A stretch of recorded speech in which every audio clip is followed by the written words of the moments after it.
नमस्कार साथियों।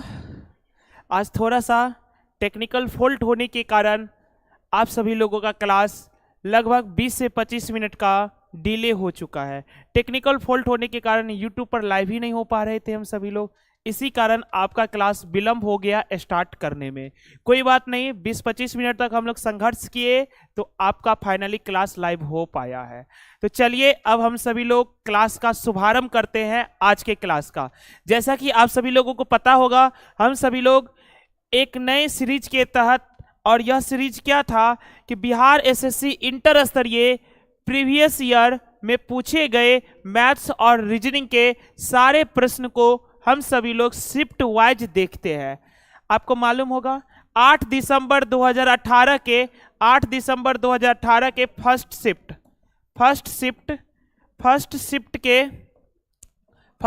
के मैथ्स और रीजनिंग का सॉल्यूशन हो चुका है। मैथ्स का भी और रीजनिंग का भी सॉल्यूशन हो चुका है। 8 दिसंबर 2018 के फर्स्ट शिफ्ट का मैथ और रीजनिंग दोनों का सॉल्यूशन हो चुका है। आज से हम सभी लोग 8 दिसंबर 2018 के द्वितीय पाली के मैथ्स का क्वेश्चन सॉल्व करेंगे। आज हम सभी लोग 8 दिसंबर 2018 के द्वितीय पाली के मैथ्स का क्वेश्चन सॉल्व करेंगे। द्वितीय पाली में जितने भी मैथ्स आए हैं उसको सॉल्व करेंगे।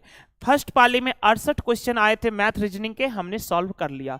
तो आइए आज के सेशन को शुभारंभ करते हैं। शुभारंभ करने से पहले आप सभी लोग, जितने भी लोग अभी वॉच कर रहे हैं, एक बार आप सभी लोग अपने यार दोस्तों के ग्रुप में शेयर कर दीजिए। तो सभी चाहने वाले दोस्तों के ग्रुप में एक बार शेयर कर दीजिए। क्लास थोड़ा सा विलंब हो गया है ताकि आपके चाहने वाले भी क्लास से जुड़ जाए।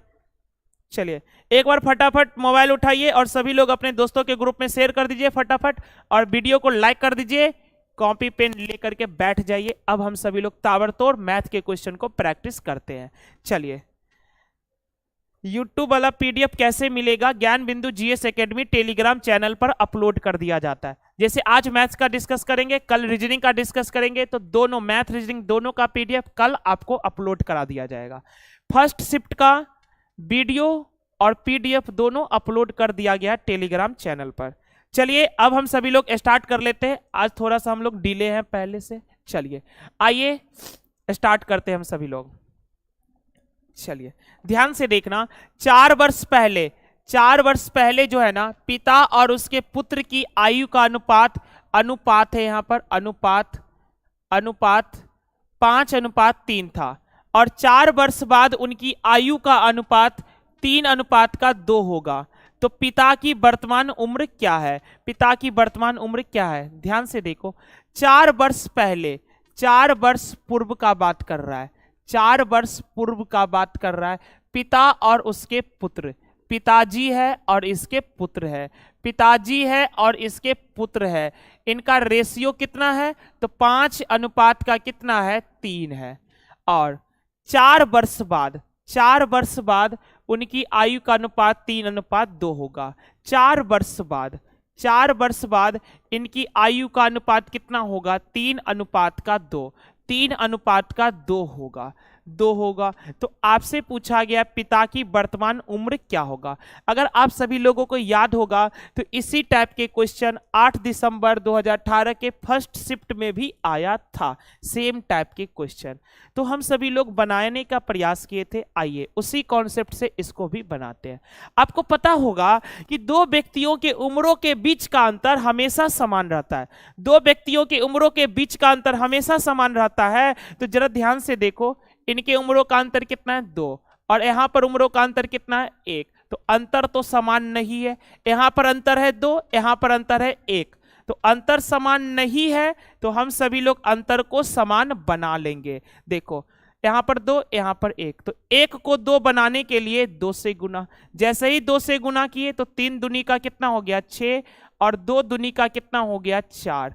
अब आप देखो ना, रेशियो में कितने का वृद्धि हुआ है। देखो पिताजी पहले 5 का थे और हो कितने गए? 6 का। पिताजी पहले रेशियो में 5 थे, हो गए 6, यानी कितने रेशियो का वृद्धि हुआ? 1 रेशियो का वृद्धि हुआ। लेकिन एज में अगर देखोगे ना, तो देखो 4 साल पूर्व और 4 साल बाद, यानी पूर्व से वर्तमान में आने में 4 साल, 4 साल पूर्व से वर्तमान में आने में 4 साल, फिर वर्तमान के बाद 4 साल के और समय, तो 4 4 कितना हो गया 8 साल। तो एक रेशियो का मान कितना है 8 ईयर, एक रेशियो का मान 8 ईयर। तो पिता की वर्तमान उम्र निकालना है। अब वर्तमान तो आपको पता नहीं है, लेकिन हम सभी लोग निकाल लेंगे। जैसे देखो यहां से हम सभी लोग निकाल लेते। देखो ये पिताजी की जो आयु है 5 रेशियो, ये 5 रेशियो कब का है 4 साल पहले का। तो एक रेशियो बराबर 8 साल है, तो 5 रेशियो बराबर कितना हो जाएगा 8 पंचे का 40 साल, 8 पंचे का 40 साल। लेकिन ये 40 साल कब का है, तो 4 साल पहले का है। आपको चाहिए वर्तमान, तो इसमें 4 साल और जोड़ देंगे, तो 40 + 4 कितने हो जाएंगे 44 साल। यानी पिताजी की वर्तमान उम्र कितना है 44 साल है। पिताजी की वर्तमान उम्र होंगे 44 साल। कितने सारे लोगों का सही जवाब है? चलिए बहुत सारे लोगों का सही जवाब है 44 44 44। एक बार आप सभी लोग अपने यार दोस्तों के ग्रुप में शेयर कर दीजिए। थोड़ा सा क्लास विलंब हुआ था, इसलिए वो लोग सोचे होंगे आज छुट्टी हो गया, कहीं ऐसा नहीं है। हम लोग फिर से क्लास लाइव हो गए, थोड़ा विलंब हुआ, लेकिन चलिए फर्स्ट नंबर क्वेश्चन के बाद बढ़ते चलते हैं दूसरे नंबर क्वेश्चन की ओर। आ जाइए दूसरे नंबर क्वेश्चन की ओर। ये एज का क्वेश्चन फर्स्ट शिफ्ट में भी आया था सेम पैटर्न पर। आ जाइए दूसरा नंबर। दूसरा नंबर जरा ध्यान से देखने का प्रयास करिए आप सभी लोग। देखो 20 पैसे और 25 पैसे के कुल 324 सिक्के हैं। 20 पैसा और 25 पैसा के कुल 324 सिक्के हैं। अब 324 सिक्का तो है, लेकिन ये 324 सिक्का मिलके कितना रुपया बना लेता है 71 रुपया। ये 324 सिक्का मिलके कितना रुपया बनाता है 71 रुपया बनाता है। तो आपको निकालना है 25 पैसे के सिक्कों की संख्या। बताइए जरा ध्यान से देखना। अगर हम सभी लोग ये मान ले कि 25 पैसा के सिक्कों की संख्या अगर x है, 25 पैसा का सिक्का का संख्या अगर x है, देखो ध्यान से 25 पैसा वाला अगर x होगा, तो बताओ 20 पैसा वाला कितना हो जाएगा बताइए। टोटल तो है 324 सिक्का, जिसमें से 25 पैसा वाला x सिक्का, तो 20 पैसा वाला होगा 324 माइनस का x सिक्का। बात क्लियर?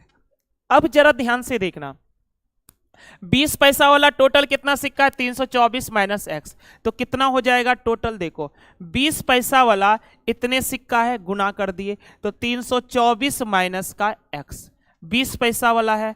फिर देखो 25 पैसा वाला x सिक्का है, तो टोटल कितना हो जाएगा 25 गुने का x। अब ये हो गया टोटल, तो देखो टोटल कितना रुपया था आपके पास 71 रुपया। तो ये तो 71 रुपया है, तो 71 रुपया को पैसा बनाएंगे तो 7100 हो जाएगा, क्योंकि इधर जो है वह 20 पैसा और 25 पैसा का हिसाब किताब है। यानी इधर वाला डाटा पैसा में है, तो इधर वाला भी डाटा हम सभी लोग पैसा में कन्वर्ट कर लिए। चलो अब कैलकुलेट करते हैं। तो देखो 324 दूनी हो जाएगा 648 पे 0, 20 को x से गुना करेंगे माइनस का 20x, 25 को x से गुना करेंगे 25x बराबर का 7100। तो जरा ध्यान से देखना, ये 6480 इधर जाएगा घट जाएगा। इधर देखो माइनस 20x प्लस 25x कितना हो जाएगा 5x बराबर का, ये 7100 में आके घटेगा। तो आप ही बताओ ना, 7100 में से 6480 को घटाइए। तो देखो पहले ना 6480 को 7000 पुरा लेते हैं, तो 520 जोड़ेंगे तो 7000, और फिर 100 और जोड़ देंगे तो 520 प्लस 120 कितना 620। यानी सीधा सीधी कहना चाह रहे हैं 7100 में से 6480 घटाइएगा तो 620 आ जाएगा। फिर देखो 5 से काट लेंगे, 12 पंचे का 60, बच गया 2 पे 0 20, 5 चौका 20, यानी x का वैल्यू कितना आ गया 124। और आपसे क्या पूछा था 25 पैसे के सिक्कों की संख्या, जो कि x है, और x का मतलब कितना 124। तो इस प्रश्न का सही जवाब होगा 124। बनाने के तो बहुत सारे तरीके हैं, लेकिन सबसे अच्छा तरीका यही है कि सबको समझ में आ सके बेसिक तरीका से। एलिगेशन से भी बनाया जा सकता है और भी कई तरीके से, लेकिन सबसे अच्छा यही है कि तुरंत 2 लाइन में हम सभी लोग सॉल्व कर लिए। चलिए इस क्वेश्चन का जवाब कितने सारे लोगों का सही है, चलिए नेक्स्ट क्वेश्चन की ओर आ जाते हैं, दूसरा के बाद तीसरा नंबर की ओर। आइए तीसरे नंबर क्वेश्चन की ओर। दूसरे नंबर के बाद तीसरे नंबर, ये रहा आपके सामने तीसरा नंबर। देखो जरा ध्यान से देखो, 220 का 85% प्लस 400 का x%। 220 का 85% प्लस 400 का x% बराबर 347 है। तो x का मान क्या होगा? जरा ध्यान से देखना, 220 का मतलब होता है गुना 85%, तो 85 बट्टे का 100 प्लस 400 का मतलब होता है गुना x% का मतलब होता है x बट्टे का 100 बराबर का कितना आ गया? 347। तो जरा ध्यान से देखना, इसको काटते हैं तो देखो 2 जीरो से 2 जीरो कट गया, यानी 4 को x से गुना करेंगे तो 4x। अब इधर का कैलकुलेट करते हैं, देखो 0 से 0 कट गया, 5 दूनी का 10 हो गया, 5 से कट गया 17 बार में, और 2 से कट गया 11 बार में। तो 17 गुने 11 कितना आ गया? 187। तो 187 प्लस 4x बराबर का 347 आ गया। तो 4x बराबर देखो 347 में से 187 को घटा देंगे, तो 4x बराबर 347 में से 187 को घटाइएगा ना तो 160 आ जाएगा। 160 आ जाएगा। देखो 14 में 8 गया 6, 160। 4 से काट लेंगे 160 को 40 बार में, यानी x का वैल्यू कितना आ गया? 40। तो आपसे पूछ रहा है x का मान 40 यानी 40%। यहाँ देखो x% है, मतलब 40% हो जाएगा। चलिए तीसरे नंबर क्वेश्चन भी हम सभी लोग सॉल्व कर लिए। अब चलते हैं मेरे मित्र चौथे नंबर क्वेश्चन की ओर। चौथे नंबर क्वेश्चन की ओर आ जाइए, सभी लोगों का सही जवाब है। चलिए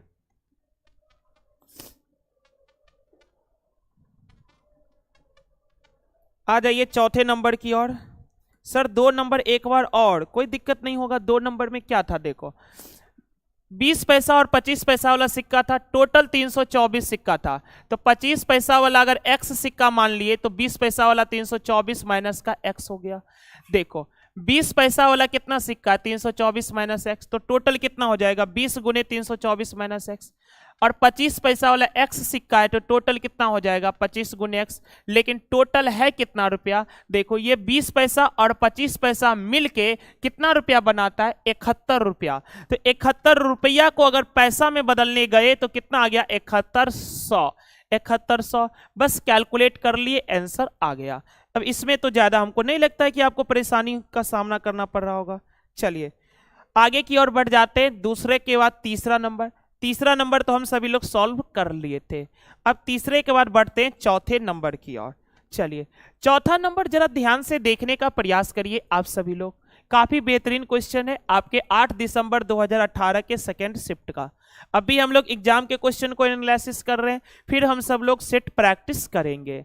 आइए ध्यान से देखो, दूध तथा पानी का अनुपात 88 लीटर मिश्रण में 7:4 है।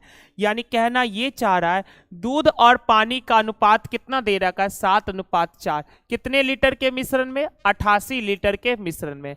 यानी 88 लीटर का दूध और पानी का मिश्रण है, जिसमें दूध से पानी का रेशियो है 7:4। फिर आगे देखो पानी की और कितनी मात्रा मिलाई जाए, यानी इसमें पानी की कितनी और मात्रा मिलाई जाए ताकि यह अनुपात 2:3 हो जाएगा। तो जरा ध्यान से देखो, प्रारंभ में 88 लीटर का मिश्रण है, जिसमें दूध से पानी का अनुपात देखो, मिल्क से वाटर का रेशियो दे रखा है कितना? 7:4। 7:4। तो टोटल कितने हो गए? देखो 7 + 4 11। 7 + 4 11 टोटल, लेकिन प्रश्न में टोटल कितना लीटर है? 88 लीटर। तो 11 रेशियो का मान 88 लीटर है, तो 1 रेशियो का मान कितना हो जाएगा? 11 8 का 88। 11 8 का 88, यानी 1 रेशियो का मान आ गया 8 लीटर। 1 रेशियो का मान अगर 8 लीटर आ गया तो बताओ दूध कितना था? 7 रेशियो। तो 7 8 कितना आ जाएगा? 56। देखो मिल्क 7 रेशियो, तो 7 8 56, और पानी कितना आ जाएगा, देखो वाटर है 4, तो 4 अट्ठे कितना हो गया 32, यानी दूध 56 है और वाटर 32 है। ये 88 लीटर जो था इसमें 56 लीटर दूध है और 32 लीटर पानी है। फिर देखो पानी की और कितनी मात्रा मिलाई जाए, यानी इसमें पानी की और मात्रा मिलाना है, तो हम लोग मान लेते हैं पानी की कितनी मात्रा मिलाई जाए, x मात्रा मिलाई जाए, और पानी की x मात्रा मिलाने के बाद अनुपात कितना हो गया, 2:3 हो गया। तो जरा ध्यान से देखो, काट लेते हैं, यहां पर देखना 2 से कट जाएगा 28 बार में, और 28 तिया कितना हो गया 84, और इधर कितना बच गया 32 प्लस का x, तो x बराबर आ गया 84 माइनस का 32, और 84 माइनस 32 कितना हो जाएगा 52, यानी x का वैल्यू आ जाएगा 52, x का वैल्यू आ जाएगा आपका 52। और इस प्रश्न को जानते हो आप ऐसे भी बना सकते थे, इस प्रश्न को आप ऐसे भी बना सकते थे दूसरे तरीका से, ध्यान से देखना। प्रारंभ में दूध से पानी का रेशियो कितना है, देखो मिल्क से वाटर का रेशियो दिया गया 7:4, 7:4 है। प्रश्न में ये कहा कि पानी की और कितनी मात्रा मिलानी है, तो पानी की मात्रा हम लोग मिला रहे हैं, तो पानी की मात्रा मिलाने के बाद रेशियो कितना हो गया 2:3 हो गया, 2:3 हो गया। अब आप हमको एक बात बताओ, पानी आप मिला रहे हो, हम मान लेते कितना लीटर मिला रहे हैं, x लीटर मिला रहे हैं, तो पानी मिला रहे हैं तो पानी की मात्रा ना बढ़ेगी या कुछ भी होगा, यानी पानी की मात्रा में बदलाव आना चाहिए।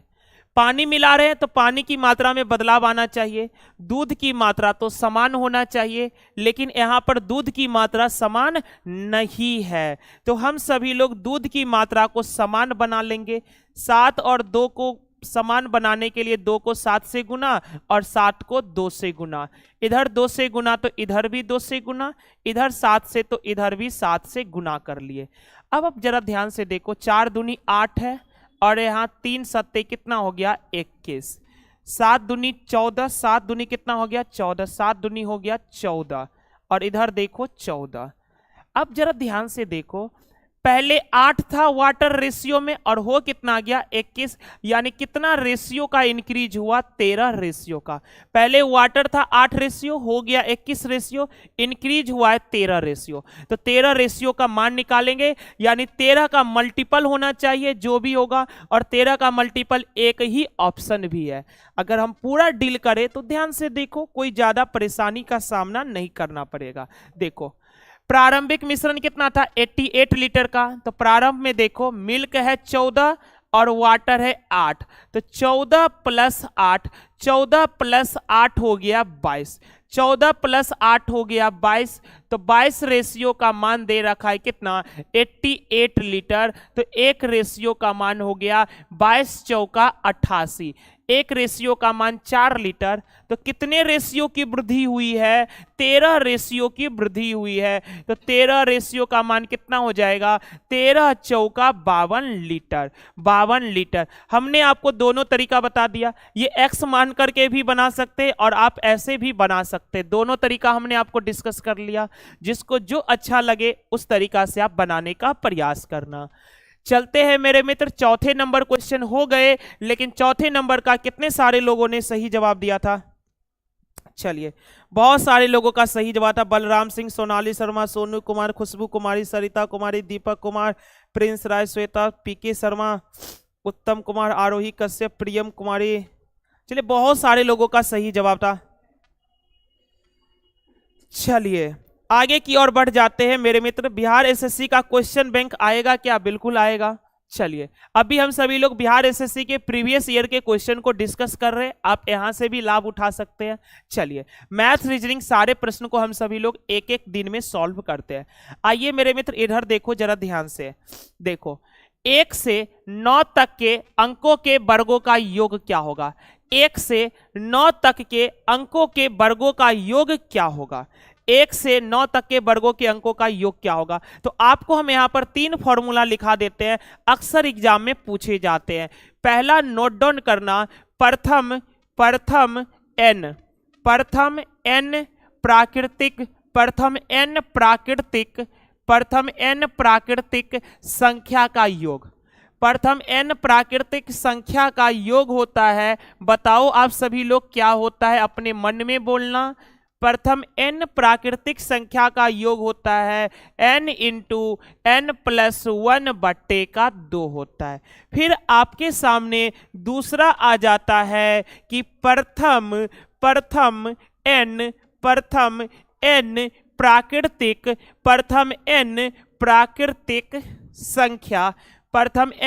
प्राकृतिक संख्या के वर्गों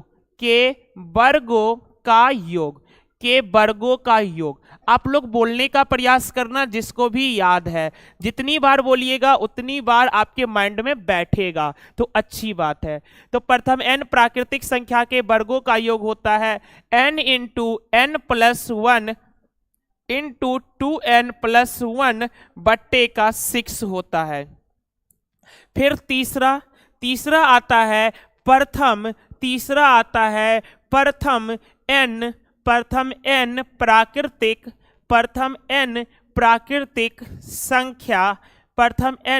प्राकृतिक संख्या के घनों का योग। चलिए, के घनों का योग होता है n इंटू n प्लस 1 बट्टे 2 का होल स्क्वायर।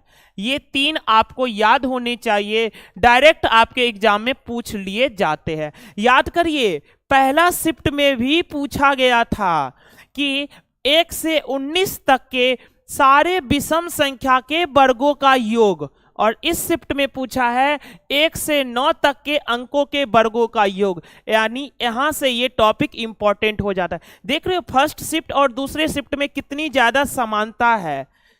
एज का भी क्वेश्चन बिल्कुल उसी लेवल का था, ये क्वेश्चन भी बिल्कुल उसी लेवल पर, उसी चैप्टर के उसी कॉन्सेप्ट पर है, बस बदल दिया गया था। वहां था केवल विषम संख्या का, यहां पर है सभी संख्या का।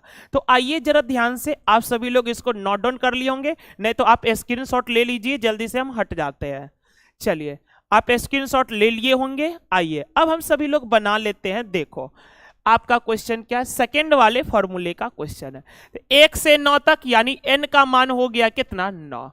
तो आपको योग का फॉर्मूला पता है। देखो हमने क्या लिखा है, वर्गों के योग का n का मतलब है आपको 9 इंटू n प्लस 1, तो 9 प्लस 1 कितना हो गया 10 इंटू 2n प्लस 1, तो n का मान 9 है, तो 9 दूनी 18 प्लस 1 कितना हो गया 19 बट्टे का कितना हो गया 6।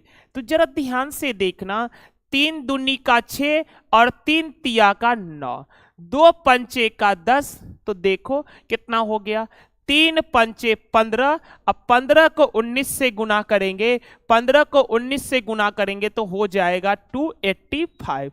19 को 15 से गुना करेंगे तो हो जाएगा 285, यानी ऑप्शन नंबर सी इस प्रश्न का सही जवाब। हालांकि छोटा डाटा है तो आप सिंपल में भी कर सकते हैं, लेकिन यही 1 को बना देता, 29 बना देता या 39 बना देता, तो आप सिंपल तरीका में नहीं कर सकते, आपको फॉर्मूला का मदद लेना ही पड़ेगा। चलते हैं मेरे मित्र 5 के बाद 6ठे नंबर प्रश्न की ओर। आप सभी लोग धुआंधार तरीकों से जवाब देते रहिएगा और बीच बीच में अपने दोस्तों यार दोस्तों के ग्रुप में शेयर भी करते रहिएगा और वीडियो को लाइक भी करते रहिएगा, जितने सारे लोग न्यू आते जाते हैं। चलिए, बहुत सारे लोगों का सही जवाब है। चलिए आगे बढ़ते चलते हैं मेरे मित्र। नेक्स्ट क्वेश्चन 5 के बाद 6 नंबर की ओर आ जाते हैं। ये रहा आपके पास 6 नंबर टाइम एंड वर्क का प्रश्न। अगर आप एक चीज देखेंगे तो टाइम एंड वर्क का फर्स्ट शिफ्ट में भी 2 क्वेश्चन थे, 2 क्वेश्चन यानी एमडीएच वाले कॉन्सेप्ट पर थे, एमडीएच वाले कॉन्सेप्ट पर। और आज के शिफ्ट में देखेंगे तो आज के शिफ्ट में भी एमडीएच वाला कॉन्सेप्ट का एक प्रश्न है। इसके अलावा ये दूसरे टाइप का प्रश्न दे दिया, तो जरा ध्यान से देखने का प्रयास करो। ए एक काम को 6 दिनों में समाप्त कर सकता है, बी और सी उसी काम को क्रमशः 10 और 12 दिनों में समाप्त करते हैं। देखो ए जो है ना, एक काम को 6 दिनों में समाप्त करता है, ए एक काम को 6 दिनों में समाप्त करता है, लेकिन बी और सी जो है ना उस काम को 10 दिन में और 12 दिन में समाप्त करते हैं। तो आप बताओ, सबसे पहले हम सभी लोग एक टोटल वर्क मान लेते हैं। आप लोग जानते होंगे टोटल वर्क कैसे निकालते हैं, इनका एलसीएम लेकर। तो आइए एलसीएम लेते हैं। 6, 10 और 12, 6, 10 और 12 का एलसीएम हो जाएगा 60। 6, 10, 12 का एलसीएम हो गया 60। जब ये टोटल वर्क पता चल गया तो अब हम सभी लोग क्षमता निकाल लेंगे, इफिशियंसी। आपको पता होगा 60 में भाग लगाओ, तो 60 में 6 से भाग लगाएंगे तो 10 आ जाएगा। 60 में 10 से भागा लगाएंगे तो 6 आ जाएगा। 60 में 12 से भागा लगाएंगे तो 5 आ जाएगा। तो सबकी क्षमता पता चल गया। ए की क्षमता 10 है तो बी की क्षमता 6 है तो सी की क्षमता 5 है। फिर आगे प्रश्न पढ़ते हैं। देखो, वे 2 दिन साथ काम करते हैं। इसका मतलब क्या हुआ, तीनों मिलकर 2 दिन तक एक साथ काम किया। तो तीनों मिलकर अगर 2 दिन तक एक साथ काम किया तो जरा देखो ना, 2 दिन में हुआ काम, 2 दिन में हुआ काम, 2 दिन में हुआ काम। अब ये बताओ, ये जो 2 दिन काम हुआ है तीनों मिलके किया है, तो तीनों मिलके किया है तो जरा देखो ना, तीनों मिलके क्षमता कितना हो जाएगा, 10 + 6 16 और 16 5 21। 10 + 6 16 5 21, यानी 21 क्षमता से काम होगा। तीनों मिलके किया है तो ए की क्षमता 10, बी की क्षमता 6, सी की क्षमता 5। तो 10 6 16 5 21, 21 क्षमता से 2 दिन काम हुआ तो 21 दूनी का 42 काम हो गया। 60 काम में से 42 काम अगर हो गया तो फिर देखो उसके बाद ए और सी ने काम छोड़ दिया, यानी 2 दिन तक सब मिलजुल करके काम किया, उसके बाद ए और सी ने काम छोड़ दिया, यानी ए और सी को कोई फोन करके बुला लिया एंटरटेनमेंट करने के लिए, चलते हैं घूमने के लिए ए और सी को। ए और सी ने तो उसकी बात मान लिया, लेकिन बी ने उसकी बातों को नहीं माना। तो फिर देखो शेष काम को बी कितने दिनों में समाप्त कर लेगा।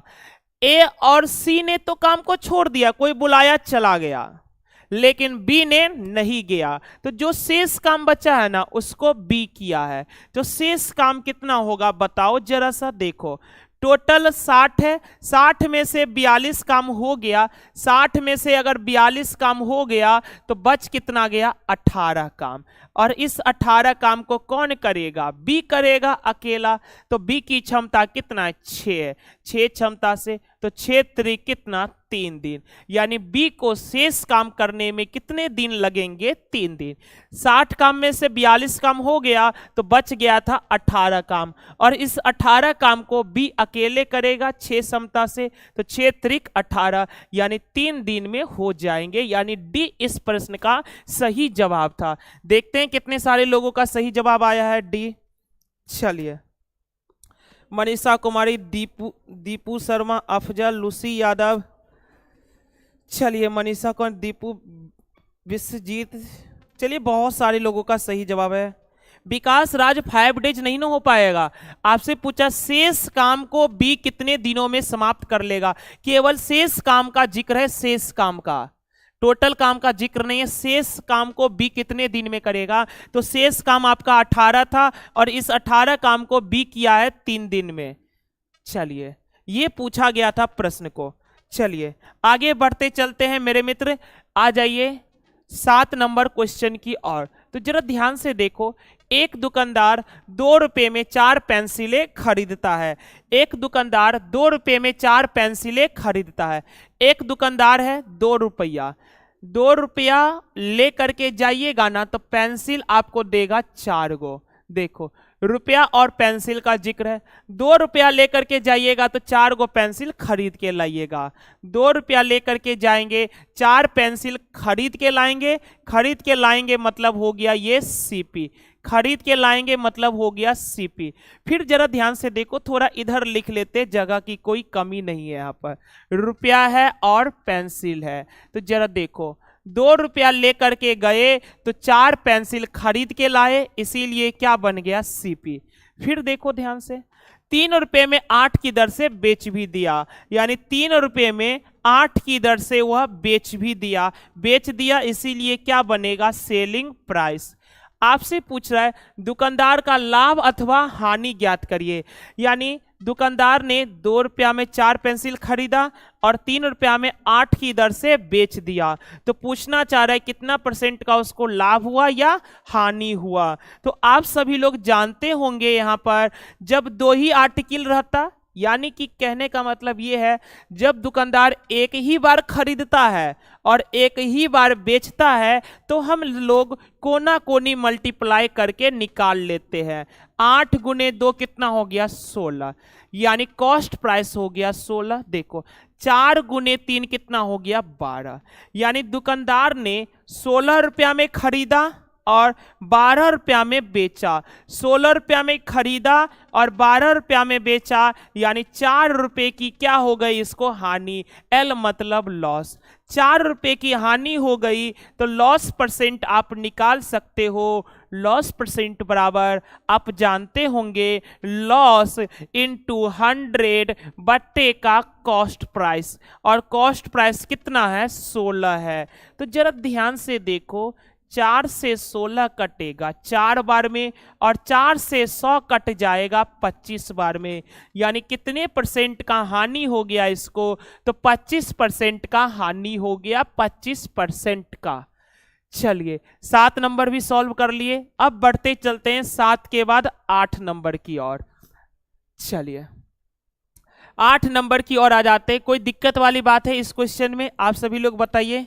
किसी भी मित्रों को कोई दिक्कत वाली बात है सभी लोगों का? सर झारखंड स्टेट का फॉर्म फिलअप कर सकता, क्या पूछना चाहते हैं? चलिए आगे की ओर बढ़ जाते हैं। 7 के बाद 8। चलिए एक गांव की जनसंख्या 5000 है। एक गांव की जनसंख्या कितना है 5000। पहले वर्ष में यह 10% और दूसरे वर्ष में यह 20% बढ़ जाती है, तो 2 वर्ष बाद गांव की जनसंख्या क्या होगी, ध्यान से देखना। एक गांव की जनसंख्या कितना है 5000, एक गांव की जनसंख्या है 5000। फिर देखना पहले वर्ष में यह 10%, यानी पहले वर्ष में 10% और दूसरे वर्ष में 20% बढ़ जाती है। अगर पहले वर्ष में 10% बढ़ा है तो अगर 10% बढ़ा मतलब 110% हो गया। फिर जरा देखो दूसरे वर्ष में 20% बढ़ गया, तो 20% बढ़ा मतलब कितना % हो गया 120%। तो अब निकाल लीजिए, देखो काट लेते हैं। काटने के लिए गए तो देखो 1 0 से 2 0 और एक 3 0, 3 0 से 3 0 खत्म हो गया।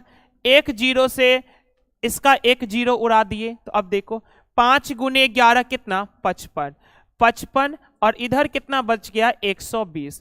तो 55 गुने 120 करोगे ना, 55 गुने 120 करोगे तो 12 600, यानी 55 दूनी 110, 110 छक्के 660 यानी 6600।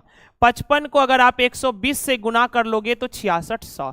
जो जनसंख्या पहले 5000 था, 2 वर्ष बढ़ा तो होकर के कितना हो गया 6600। बढ़ते चलते, ये नॉर्मल सा प्रश्न था। 8 के बाद बढ़ते 9 नंबर की ओर। 9 नंबर जरा ध्यान से देखो, ये भी काफी अच्छे प्रश्न है, एलसीएम एंड एचसीएफ का है। चलिए जरा ध्यान से देखने का प्रयास करो। वह सबसे बड़ी संख्या ज्ञात कीजिए जिसे 783, 863 और 1021 में भाग देने से क्रमशः 3, 5 और 7 शेषफल बचता है। देखो कहना ये चाह रहा है सबसे बड़ी से बड़ी संख्या में भाग दीजिए।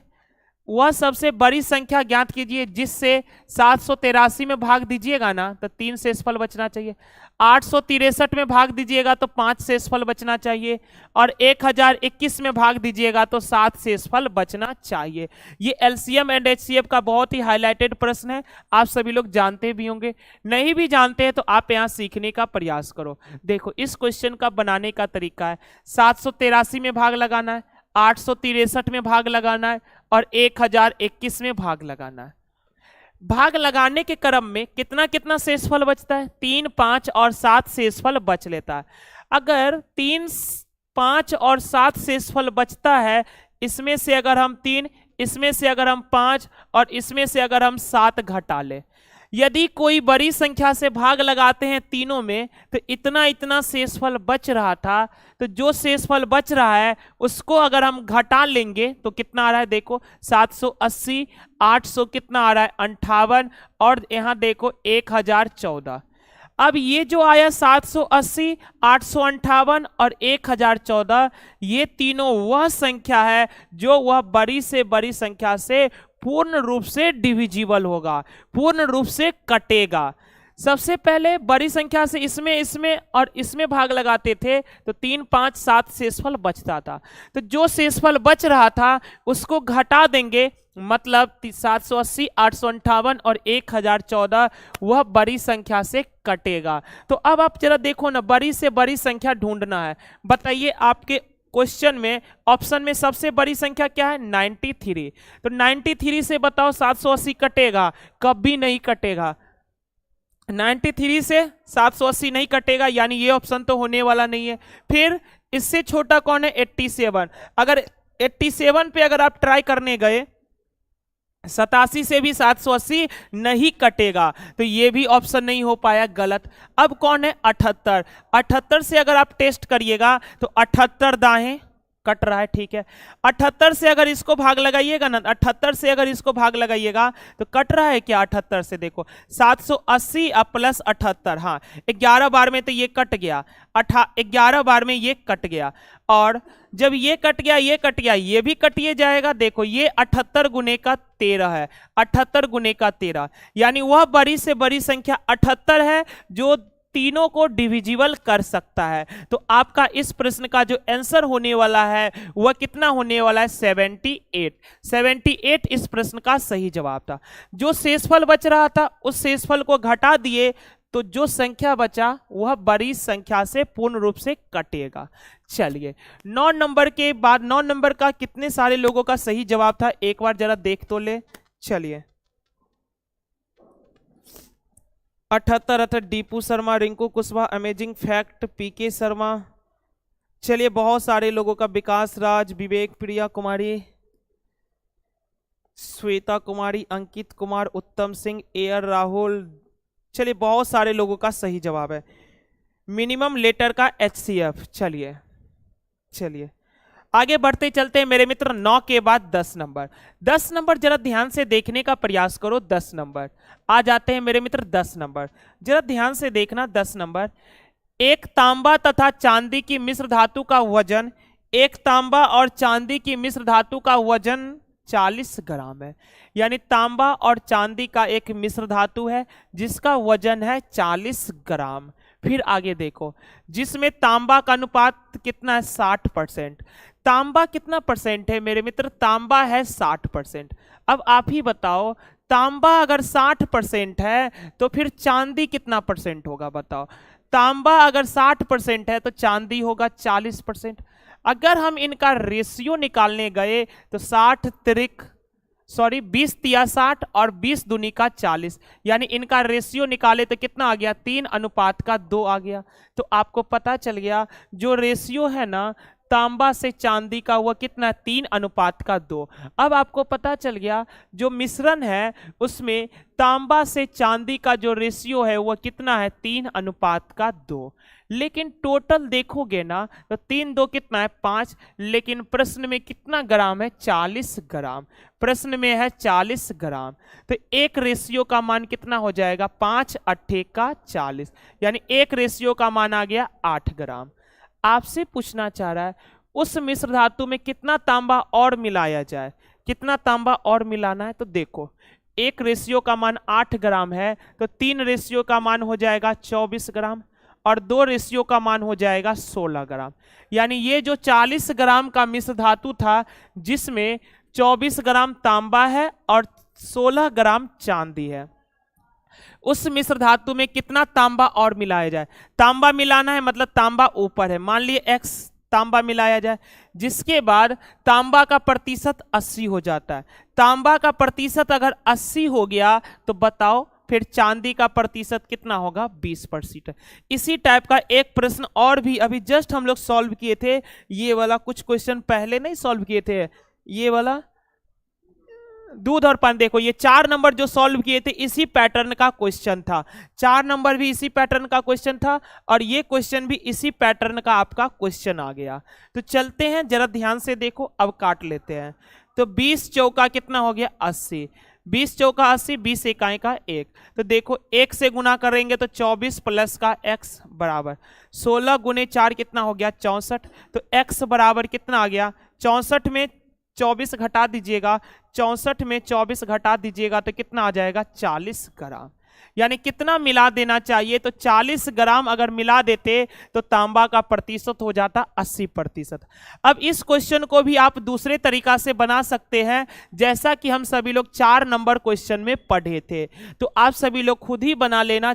10 नंबर क्वेश्चन को दूसरे तरीकों से हमने 4 नंबर क्वेश्चन में आपको डिस्कस करवाया था। बढ़ते चलते हैं 10 के बाद 11 नंबर। ये रहा आपके सामने 11 नंबर क्वेश्चन, एक बार लिख लीजिएगा सभी लोग। चलिए 11 नंबर क्वेश्चन जरा देखना, फिर से वो टाइम एंड वर्क का ही प्रश्न है। चलिए बहुत सारे लोगों का सही जवाब है। चलिए बढ़ते चलते हैं मेरे मित्र, 10 के बाद 11 नंबर। आ जाइए 11 नंबर, आ जाइए 11। देखो कल भी हम लोग एमडीएच वाले कॉन्सेप्ट पर प्रश्न पढ़े थे और आज भी आपके सामने एमडीएच वाले कॉन्सेप्ट पर प्रश्न है। तो आ जाइए ध्यान से देखो। 100 बिल्लियां हैं, 100 चूहे 100 दिन में मार सकती है, तो 4 बिल्लियां 4 चूहे कितने दिनों में मारेगी? अब जरा देखो, कल कॉन्सेप्ट पढ़े थे M1 इंटू D1 इंटू का H1 बट्टे का वर्क 1 बराबर का M2 इंटू का D2 इंटू का H2 बट्टे का वर्क 2 बट्टे का वर्क 2। तो जरा ध्यान से देखने का प्रयास करो, इसमें क्या दिया? 100 बिल्लियां मतलब M1 का काम करेगा, M1 मतलब कोई व्यक्ति काम करने वाला। यहां पर चूहा को मारने का काम कौन कर रहा है? बिल्ली, यानी 100 बिल्लियां। अब 100 चूहे को मारना है तो 100 चूहे इसके लिए क्या हो गए? वर्क। 100 चूहे को मारना कितने दिनों में? कितने दिनों में? 100 दिनों में, 100 दिनों में, 100 दिनों में मार सकती है। तो 4 बिल्लियां, कितने बिल्लियां? 4 बिल्लियां, 4 बिल्लियां 4 चूहे को, 4 चूहे वर्क हो गया इसके लिए। 4 बिल्लियां 4 चूहे को कितने दिनों में मारेगी? मान लेते x दिनों में मारेगी। आइए इसको काटते हैं। देखो 4 से 4 कट गया, 100 से 100 कट गया, यानी x का वैल्यू कितना आ गया? 100। चलिए क्या हुआ? ये M का मतलब होता है कोई मेंबर रहता है काम करने वाला, D का मतलब डेज, H का मतलब हावर और W का मतलब हो गया वर्क।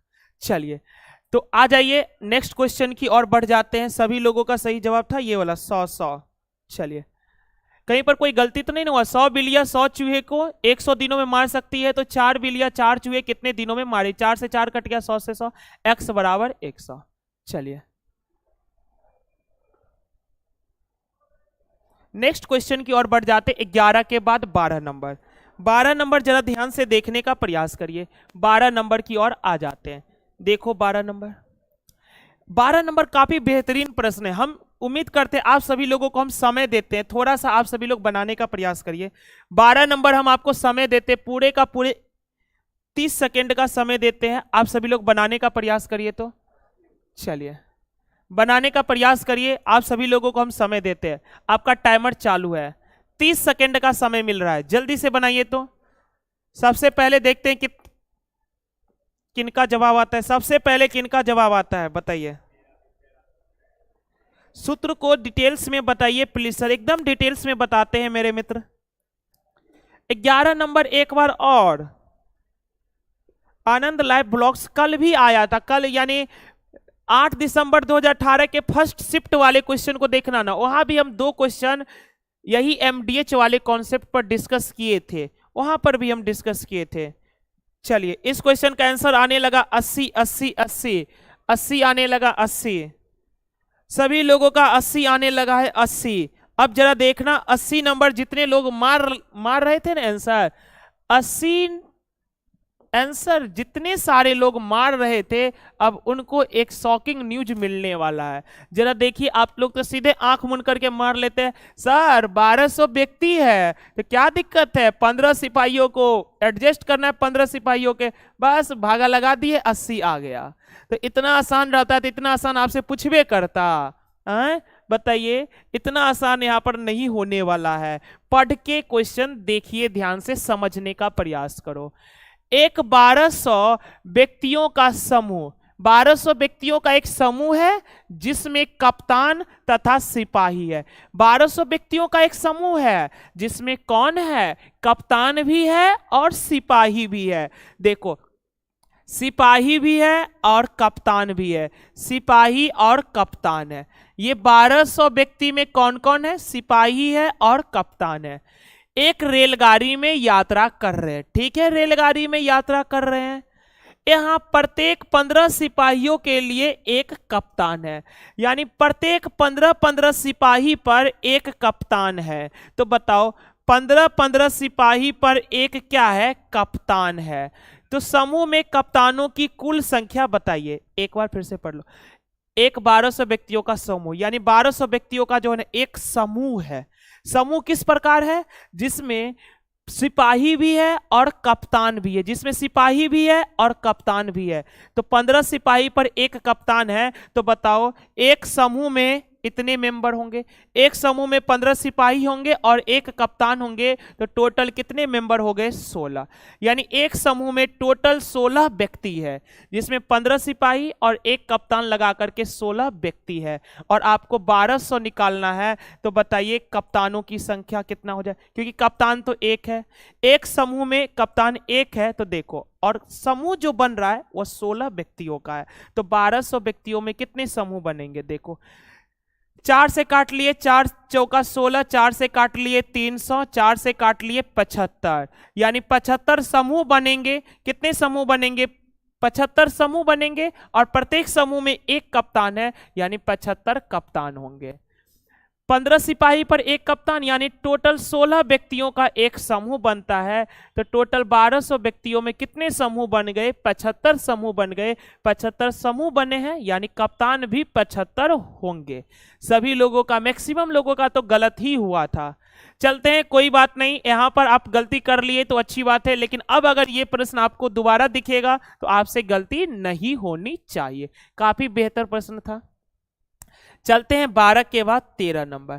13 नंबर क्वेश्चन को जरा ध्यान से देखने का प्रयास करो। आ जाते हैं 13, देखो। रीता अपनी आय का 1/5 भाग भोजन पर, 1/2 भाग शिक्षा पर तथा 1/10 भाग कपड़ों पर खर्च करता है।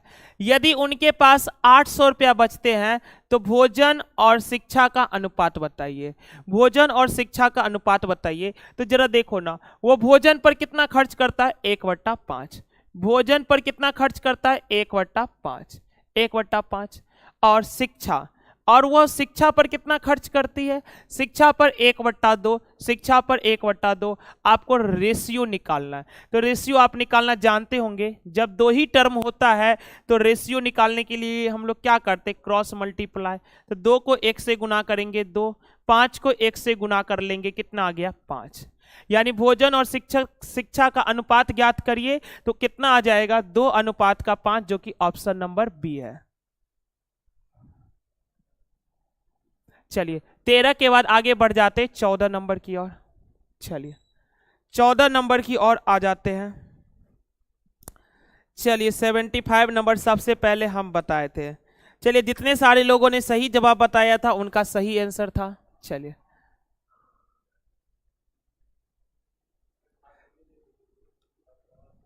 ये सब फालतू, तो भोजन और शिक्षा का अनुपात, एक चीज यहां पर मिसिंग लग रहा है। तो भोजन तथा शिक्षा पर, भोजन तथा शिक्षा का खर्च का अनुपात ज्ञात करिए, तब जाकर के ये बेहतर सही हो जाए।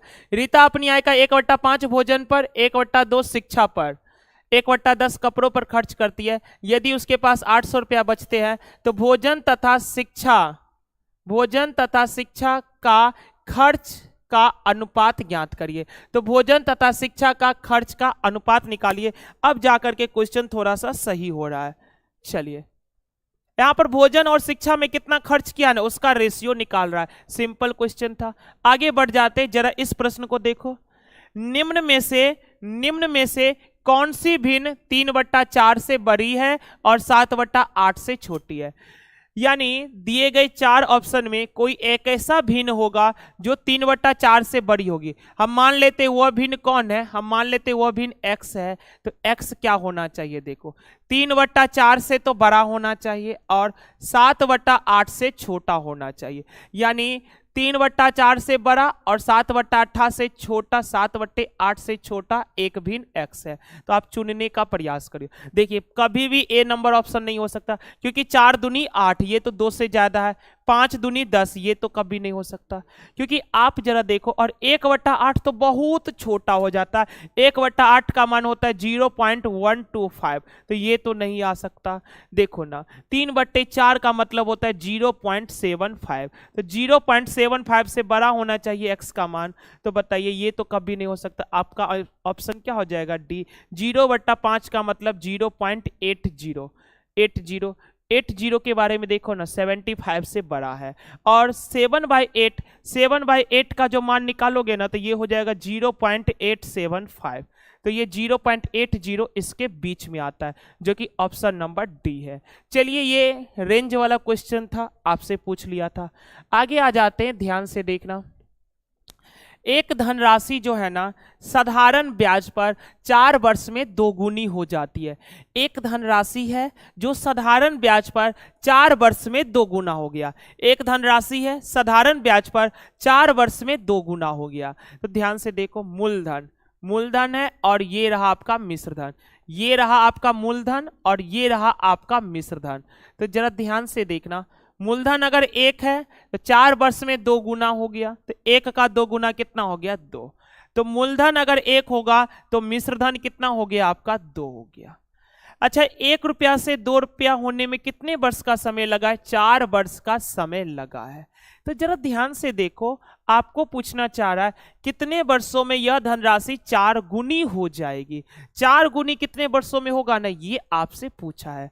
तो जरा ध्यान से देखो ना, 4 गुनी का मतलब क्या हो गया? मूलधन अगर 1 होगा तो 1 का 4 गुना कितना हो गया? 4। यानी मिश्रधन होना चाहिए 4। 1 का 4 गुना मतलब मूलधन 1 तो मिश्रधन 4। तो अब आप जरा ध्यान से देखना, एक धनराशि साधारण ब्याज में 4 वर्ष में 2 गुनी है। तो धनराशि अगर 2 गुना हुआ तो देखो कितने का ब्याज मिल रहा है? 1 रुपया बन गया 2 रुपया, तो यानी 1 रुपया का ब्याज मिला। 1 रुपया का ब्याज, और 1 रुपया का ब्याज कितने सालों में मिला है आपको? 4 साल में। 4 साल में 4 साल लगा है, तो 1 रुपया का ब्याज मिल रहा है 4 साल में। तो आपको बोल रहा है यह धनराशि 4 गुना कितने वर्षों में होगी? तो बताओ ना, 1 रुपया का धनराशि 4 रुपया बनेगा, यानी 3 का ब्याज चाहिए। 3 का ब्याज चाहिए। 1 रुपया का धनराशि 4 रुपया बनेगा, यानी 3 का ब्याज चाहिए। तो 1 का ब्याज मिलता है 4 साल में, तो 3 रुपया का ब्याज मिलेगा। बताइए 1 का 3 गुना 3, तो 4 का 3 गुना कितना हो जाएगा? 12। हालांकि इस क्वेश्चन को आप माइंड में भी कर सकते हैं, लेकिन हम बता दिए बहुत सारे ऐसे मित्र होते हैं जिनको अच्छे से समझाने की आवश्यकता होती है, तो हम सभी लोगों को साथ में लेकर के चलते हैं, इसीलिए हम हर बात को लिख करके समझाते हैं। लेकिन अब जरा देखो ना, इस प्रश्न को आप वैसे ही बना सकते हैं। 4 वर्ष में 2 गुनी हुआ मतलब 1 का ब्याज मिला। तो 1 का ब्याज अगर 4 वर्ष में मिल रहा है, 1 का अगर ब्याज 4 वर्ष में मिल रहा है, तो आपको 4 गुनी निकालना है। 4 गुनी होगा, 4 गुनी होगा तब ना जब 3 का ब्याज मिलेगा। तो 1 का ब्याज 4 वर्ष में, तो 3 का ब्याज कितना हो जाएगा? 12 वर्ष में। ये क्वेश्चन का आंसर बहुत छोटा था, लेकिन हम लिख करके बताए ताकि कोई मित्र पहली बार भी देख रहे होंगे तो उसको अच्छे से समझ में आ जाए। चलते हैं मेरे मित्र इस क्वेश्चन की ओर। जरा ध्यान से देखना, एक कक्षा में देवेंद्र को 12वीं रैंक मिली। एक कक्षा में देवेंद्र को 12वीं रैंक मिली, यानी अब अपने लोग जब कक्षा में पढ़ रहे होते तो एग्जाम का रिजल्ट आता था, तो सबका रोल नंबर अपने अपने मार्क्स के अनुसार मिलता था। तो वही है, एक कक्षा में देवेंद्र को 12वीं अंक मिली। 12वीं अंक नहीं, रैंक मिली है। 12वीं रैंक मिली, यानी देवेंद्र जो है ना 12वीं रैंक मिली, तो इसके ऊपर होंगे 11 स्टूडेंट। देवेंद्र का पोजीशन है 12वां, तो देवेंद्र के ऊपर होंगे 11 स्टूडेंट। तथा वह उत्तीर्ण छात्रों की सूची में नीचे से 31वां है। यही देवेंद्र जो है ना नीचे से कैमा है 31वां। देवेंद्र नीचे से 31वां है तो देवेंद्र के नीचे कितने होंगे 30 होंगे। देवेंद्र के नीचे 30 होंगे। 3 छात्र परीक्षा में अनुपस्थित थे तथा 1 छात्र अनुत्तीर्ण रहा तो कक्षा में कुल छात्र, अब देखो कुल छात्र निकालना है, कुल छात्र। तो सबसे पहले तो इधर ध्यान से देखो, इधर आपको कुल छात्र कितना हो रहा है जिसको रोल नंबर मिला है। तो देखो 30 + 1 31, 31 + 11 देखो 30 + 1 31, 31 और 11 कितना 42, यानी 42 स्टूडेंट तो आपका यहां पर हो गया। फिर इधर देखो 3 छात्र परीक्षा में अनुपस्थित थे तो 3 छात्र परीक्षा में अनुपस्थित थे तो कुल छात्र में ये भी गिनती आएगा, तथा 1 छात्र अनुत्तीर्ण रहा, कोई बात नहीं है ये भी गिनती आएगा टोटल छात्र में। तो 42 3 45 1 46, तो कुल छात्र आपके कितने थे 46।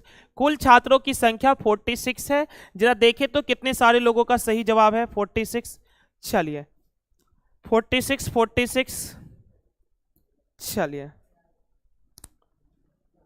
15 नंबर एक बार और काफी हम अच्छे तरीकों से बनाए, अंकित कुमार, आप एक बार फिर बाद में देख लेना। चलिए आगे क्वेश्चन की ओर बढ़ते, बहुत सारे लोगों का 45 सही जवाब था। Vikas Raj, AR Rahul, Anish Kumar, Vikas Raj, study and comedy, Rekha Kumari, Golu Kesari, PK Sharma, Vikas Raj. चलिए बहुत सारे लोगों का सही जवाब है। बढ़ते चलते मेरे मित्र 16 के बाद 17 नंबर। 17 नंबर जरा ध्यान से आ जाइए। 17 नंबर देखो, यदि राम की जो आय है ना राधा की आय से 20% अधिक है, राम की जो आय है वो राधा की आय से 20% अधिक है, राम की जो आय है वो राधा की आय से 20% अधिक है, राम की जो आय है राधा से 20% अधिक है। तो राधा अगर 100 होगा तो 100 से 20 अधिक कितना हो गया 120। चलिए फिर देखो, तो राधा की आय राम की आय से कितने प्रतिशत कम है। राधा की जो आय है ना राम की आय से कितना प्रतिशत कम है बताओ, संख्या में कितना कम है राधा की आय राम से 20, तो परसेंट में पूछा 20 कम है, कितने में कम है 120 में, तो प्रतिशत में निकालने के लिए 100 से गुना, तो 20 छक्के 120, 2 तिया का 6, 2 से कट गया 50 बार में, यानी कितना आ गया 50/3। 50/3 का मतलब आ गया 16.2/3%। ये साधारण सा प्रश्न था। चलिए 17 के बाद बढ़ते चलते 18 नंबर की ओर। 17 एक साधारण सा आंसर था। चलिए 17 के बाद 18 नंबर। 18 नंबर जरा ध्यान से देखने का प्रयास करिए। देखो 1683 रुपया की राशि, 1683 रुपया की राशि को A, B तथा C के मध्य विपरीत किया गया। 1683 रुपया है जिसको A, B और C के बीच वितरित किया गया। यदि A का 1/2 भाग, अब A का 1/2 का मतलब क्या होगा, देखो A गुने 1/2 लिखेंगे, A गुने 1/2 लिखेंगे तो कितना आ जाएगा A/2। A का 1/2 का मतलब क्या हो गया A/2, उसी तरीके से देखो A/2। फिर देखो B का 1/3, B का 1/3 लिखोगे तो कितना हो जाएगा B/3। उसी प्रकार C का 1/4 लिखेंगे तो C गुने 1/4 कितना हो जाएगा C/4। और ये सभी आपस में क्या है बराबर है, ये सभी आपस में क्या है बराबर है। तो आप एक चीज जानते होंगे, रेशियो एंड प्रोपोर्शन में जब भी इस टाइप का आता है और यहां से अगर आपको रेशियो निकालना रहे A/B/C का, A/B/C का अगर रेशियो निकालना होगा तो जो नीचे में आता है ना वही उसका रेशियो होता है। A के नीचे में 2 आया तो यही इसका रेशियो, सॉरी B का 1/3 है तो B/3 हो जाएगा। तो A के नीचे में 2 तो A का रेशियो 2, B के नीचे में 3 तो B का रेशियो 3, C के नीचे में 4 तो C का रेशियो हो गया 4। अब जरा देखो टोटल कितना हो गया, 4 3 7 2 9, लेकिन टोटल है कितना 1683, टोटल है 1683। तो एक रेशियो का मान कितना हो जाएगा, 9 से काट लेंगे, 9 1 आए का 9, 7 पर 8 78, 9 8 72, 6 3 63, 9 7 63। तो एक रेशियो का मान 187। तो बी की कुल राशि ज्ञात करिए, बी की कुल राशि, और बी का रेशियो मान कितना है 3, तो एक रेशियो का मान 187, तो 3 रेशियो का मान 187 गुने 3, तो 18 या 54 प्लस 2 कितना 56, यानी 561। 561 इस प्रश्न का एकदम सही जवाब है। बढ़ते चलते हैं मेरे मित्र तूफानी अंदाज में। चलिए 18 के बाद बढ़ते हैं 19 नंबर। ये रहा आपके सामने 19 नंबर।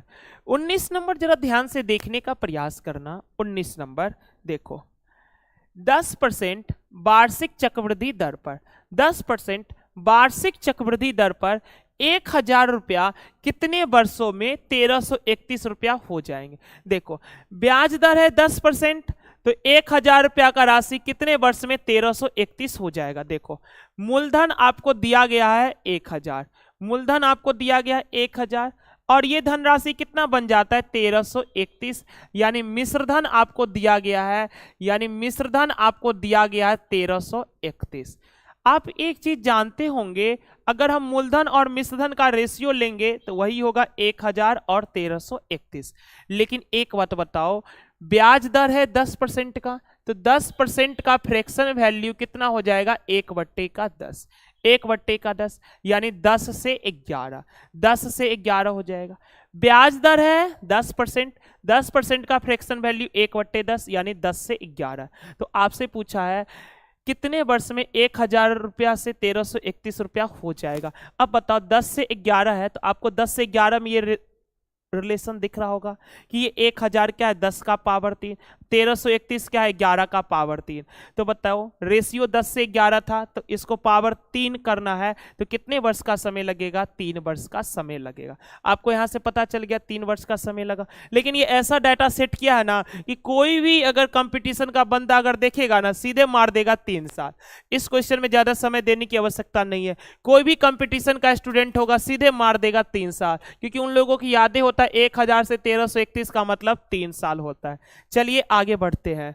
और आज के सेट पेपर का अगर आप कह लीजिए 8 दिसंबर 2018 के सेकेंड शिफ्ट का जो सबसे बेहतरीन क्वेश्चन है सेकेंड शिफ्ट का वो यही है, यानी 20 नंबर क्वेश्चन इस शिफ्ट के सबसे बेहतरीन क्वेश्चनों में से एक है।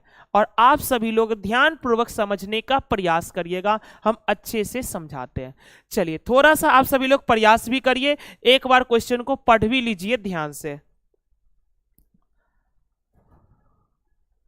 क्वेश्चन का पीडीएफ आप सभी लोग को अपलोड करा दिया जाता है।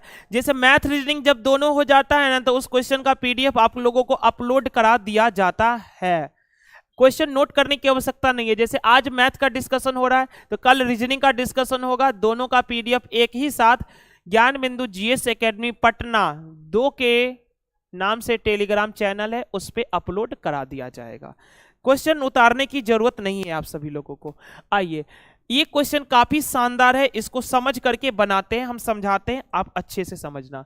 देखो, एक परिवार में प्रत्येक बेटी के उतने ही भाई है जितनी की उसकी बहनें हैं। यानी एक परिवार में प्रत्येक बेटी के उतने ही भाई है जितनी की उसकी बहनें हैं। तो जरा ध्यान से देखो, प्रत्येक बेटी का, एक परिवार में प्रत्येक बेटी के जो है ना, प्रत्येक बेटी के उतने ही भाई है जितनी उसकी बहनें हैं, उतने ही भाई है जितने उसकी बहनें हैं। इसका मतलब ये बात पता चल गया ना, इस बेटी के यानी परिवार में प्रत्येक बेटी के जितने भाई होंगे उतने ही बहन भी होंगे। पहला ये बात समझ में आया कि नहीं आया सभी लोगों को बताइए। परिवार में प्रत्येक बेटी के उतने ही भाई है जितनी बहनें हैं, तो प्रत्येक बेटी के जितने भाई है उतने ही बहन है। फिर आगे पढ़ लेते हैं, जरा देखो अब कौन कितना है उसको अलजेब्रिक फॉर्म में मान लेते हैं।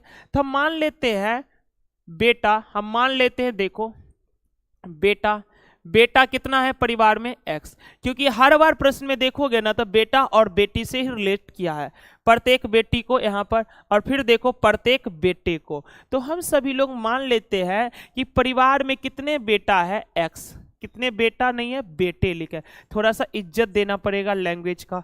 बेटे की संख्या मान लिए x, तो फिर बेटी की संख्या मान लिए y। परिवार में अगर बेटे x है तो बेटी कितने y। समझने की बात अब है। जरा ध्यान से देखो, आपको हम एग्जाम्पल देते हैं, आप सभी लोग एकदम ध्यान को कंसंट्रेट करके समझने का प्रयास करिए। अगर बताओ आपके पिता के बस समझना है, अदरवाइज में नहीं लेना। आपके पिता के या फिर ऐसे सोचो ना, किसी भी पिता के या आपके पिता के, कुछ भी समझ सकते हो। आपके पिता के 4 बेटा 4 है और बेटा 4 है और बेटी कितने 7 है। एग्जाम्पल देने के लिए समझे, एक पिता के बेटा 4 है और बेटी 7 है। तो अब आप हमको ये बताओ, जब इस बेटा से पूछोगे तुम कितने भाई हो, जब तुम इस पिता के किसी भी बेटे से अगर तुम पूछोगे तो हर बेटा बोलेगा 3 भाई है। वह खुद को हटा के बताता है कि हम 3 भाई है, खुद को इंक्लूड करके नहीं। किसी भी बेटा से पूछा जाएगा तो कहेगा हम 3 भाई है। अगर बेटी से पूछा जाएगा कि तुम कितने बहन हो, तो ये पिता के 7 बेटी है तो 7 बेटी आपस में बहन ही होंगे। और 7 बेटी में से अगर किसी भी बेटी से पूछा जाएगा कि तुम कितने बहन हो, तो ये जवाब देगी 6 बहन है। 6 बहन है, यानी एक कम हो रहा है। बेटा से पूछेगा तो बोलेगा 3 भाई है, और अगर बेटी से पूछेगा तो बोलेगी 6 बहन है। बात क्लियर हुआ यहां पर? अपने को छोड़ करके बताया जाता है। चलिए, और जब सामूहिक रूप से पूछा जाता है बाबू तुम्हारे फैमिली में कितने मेंबर है, तो बोला जाता है हम 2 भाई और 2 बहन है, या जितने भी रहते हैं। जब फैमिली के रिस्पेक्ट में पूछता है तब तो सबको शामिल करके बताना पड़ता है, लेकिन पार्टिकुलर पूछा जाता है तो एक कम हो जाता है। ध्यान से, वही सेंस यहां पर लगेगा। तो जरा ध्यान से देखना,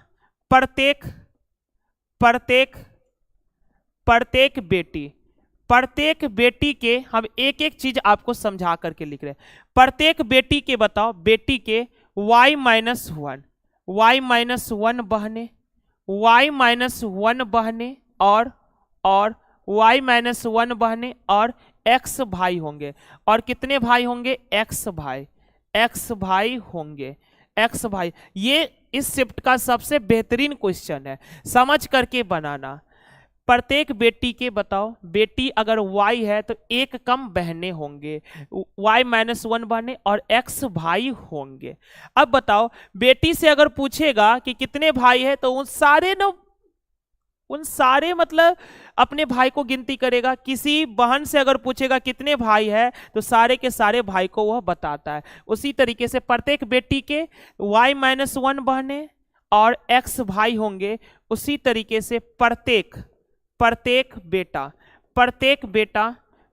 बेटा के, अब बताइए बेटा का जिक्र आया यानी भाई बनेगा, भाई में से भी एक कम हो जाएगा।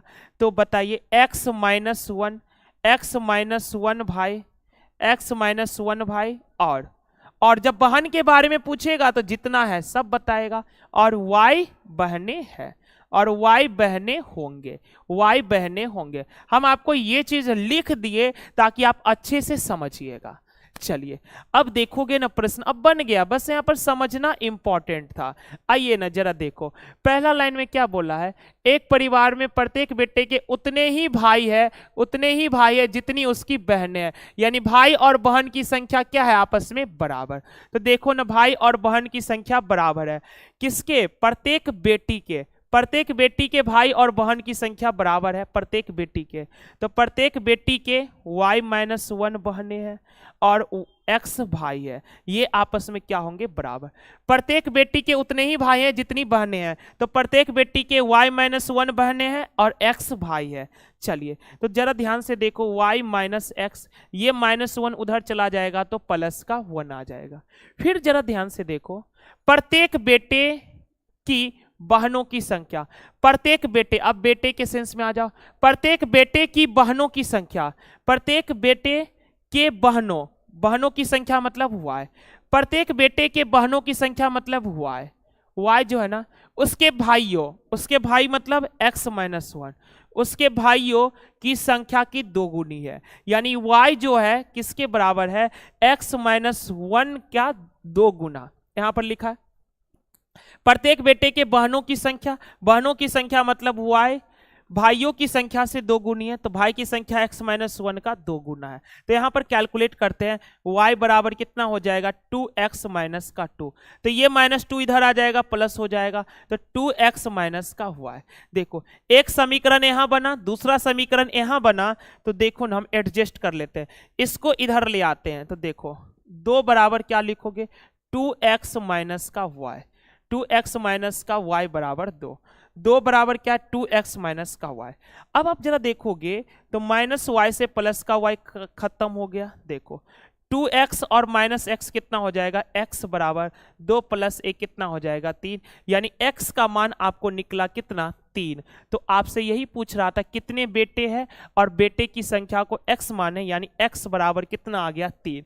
इस क्वेश्चन को समझ करके बनाना काफी चैलेंजिंग वाली बात थी।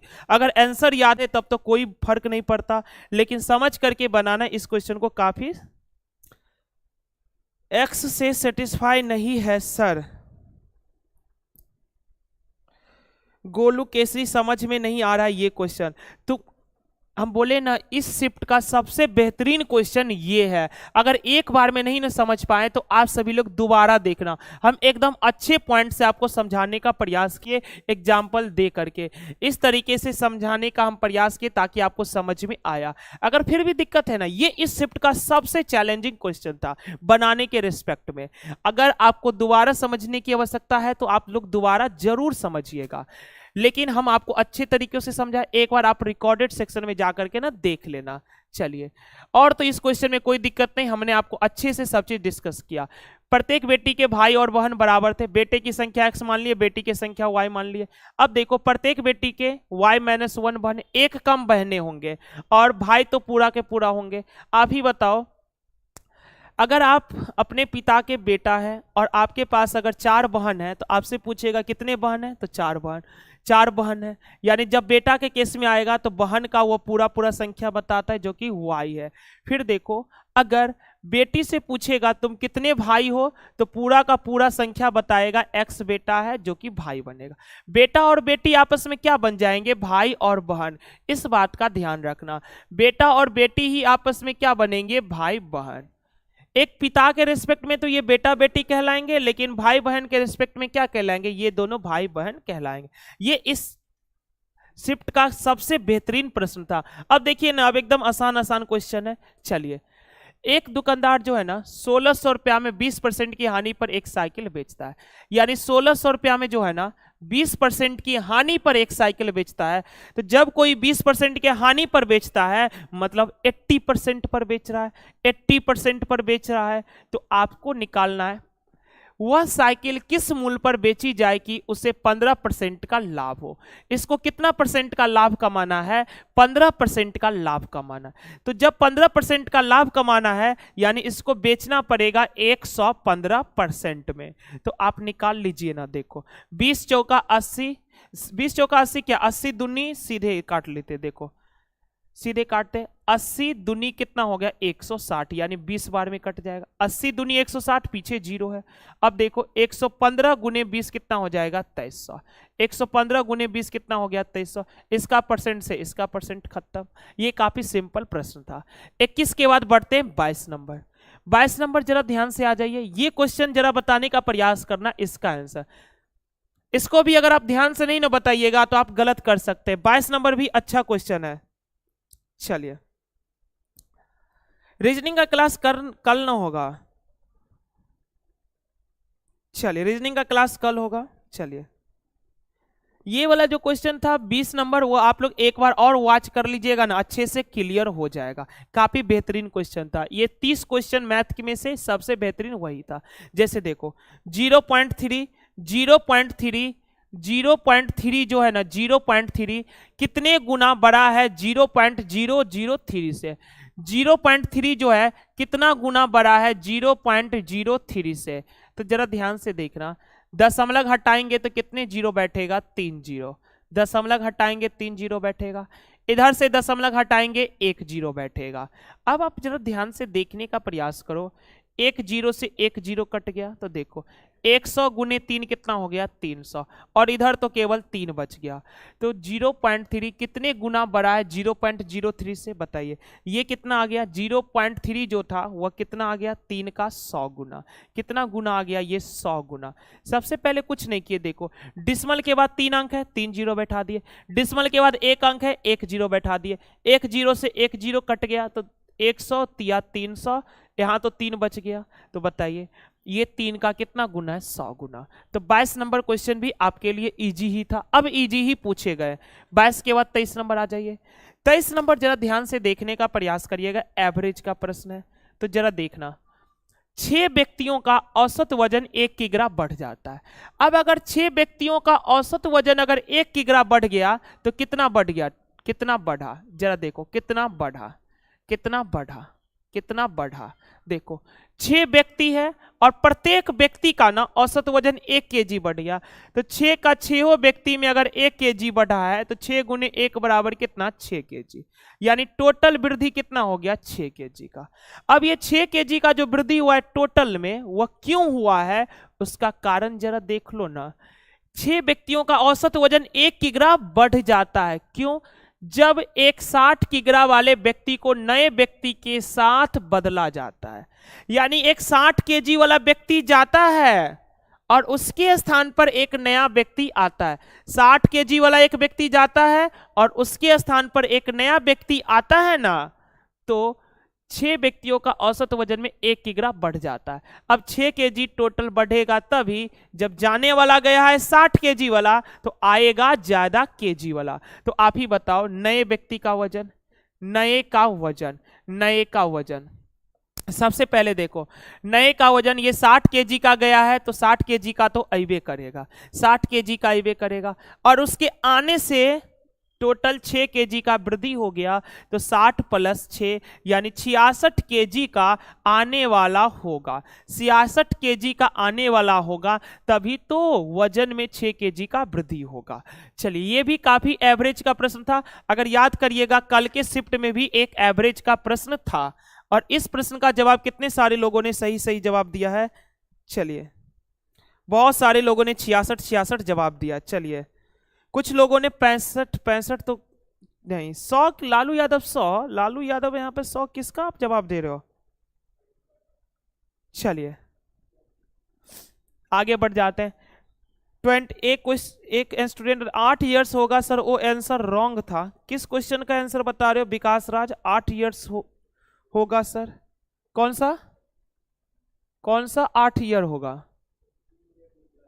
कौन सा ये 19 में 8 इयर्स, 8 इयर्स कहां से होगा। सब क्वेश्चन सही है, क्वेश्चन नंबर टाइप आउट करिए, सारे क्वेश्चन सही चल रहे हैं। चलिए आप कहीं ना कहीं पर कंफ्यूज कर रहे होंगे। चलिए आ जाते हैं मेरे मित्र 24 नंबर, आ जाइए 24 नंबर जरा ध्यान से देखो।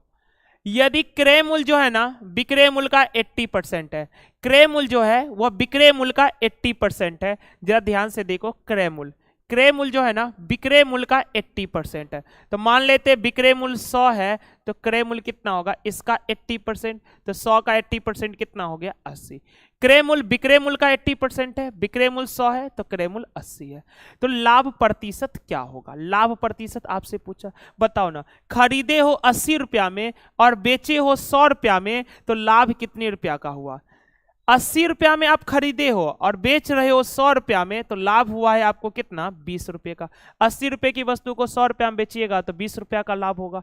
तो प्रॉफिट परसेंट निकालना है, निकाल सकते हो। प्रॉफिट कितने का हुआ 20 रुपये का, तो प्रॉफिट परसेंट बराबर होता है प्रॉफिट इंटू 100 बट्टे का कॉस्ट प्राइस।